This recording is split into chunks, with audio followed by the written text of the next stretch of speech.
Bonjour mesdames et messieurs, bienvenue dans ce flash d'information. Depuis hier après-midi, la Côte d'Ivoire abrite la 5e édition du Forum des marchés émergents sur l'Afrique, une rencontre qui réunit les leaders des gouvernements et du monde des affaires au niveau international afin de débattre des questions économiques, financières et sociales auxquelles les économies émergentes sont confondues. C'est un forum auquel prennent part les chefs d'État et de gouvernement, les ministres, les présidents d'institutions, des présidents de grands groupes du secteur privé, des universitaires venant de plusieurs pays à travers le monde. La cérémonie d'ouverture a été présidée hier par le président Alassane Ouattara. Notre reporter sur place a tendu son micro à quelques participants. Voici leur réaction. Quand nous voyons les défis importants auxquels l'Afrique fait face, il faut réfléchir à l'avance.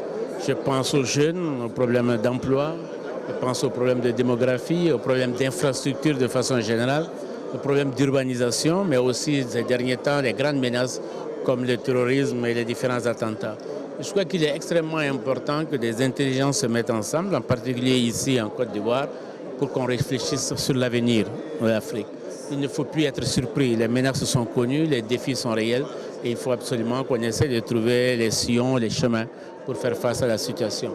On ne peut pas privilégier un secteur et abandonner d'autres. Il faut la maîtrise démographique, il faut la transformation structurelle de notre continent, il faut une éducation de qualité pour que demain on puisse avoir des ressources humaines de qualité parce que la compétition se fera non pas sur l'importance des ressources naturelles, mais sur la qualité des ressources humaines. Il faut que l'Afrique puisse continuer d'investir dans l'éducation, dans la formation et bien entendu en améliorant aussi le climat des affaires, en mettant en place un véritable état de droit et en faisant la promotion de la démocratie.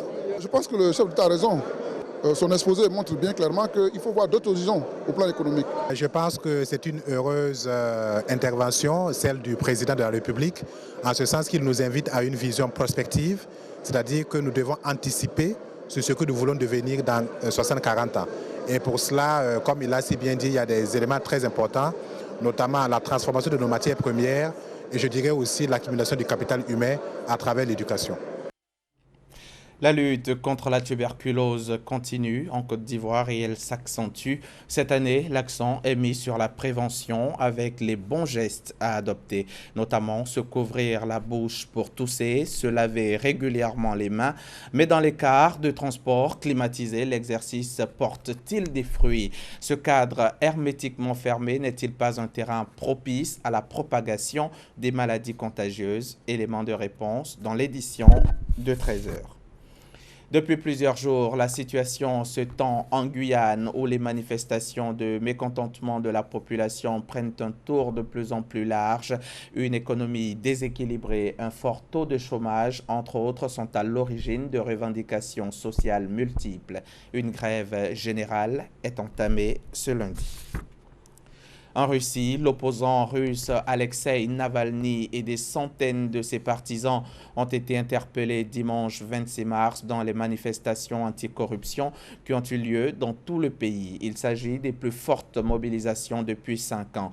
La police a annoncé avoir arrêté 500 personnes, tandis qu'une association spécialisée dans le monitoring des manifestations estime qu'il y aurait eu plus de 900 arrestations. L'Union européenne a appelé la Russie à libérer sans tarder ces manifestants ce lundi.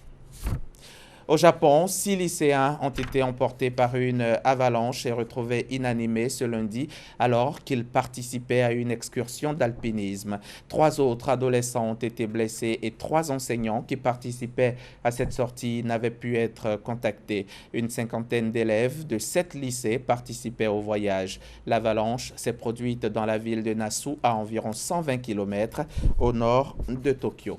Fin de ce flash, on se retrouve à 13h.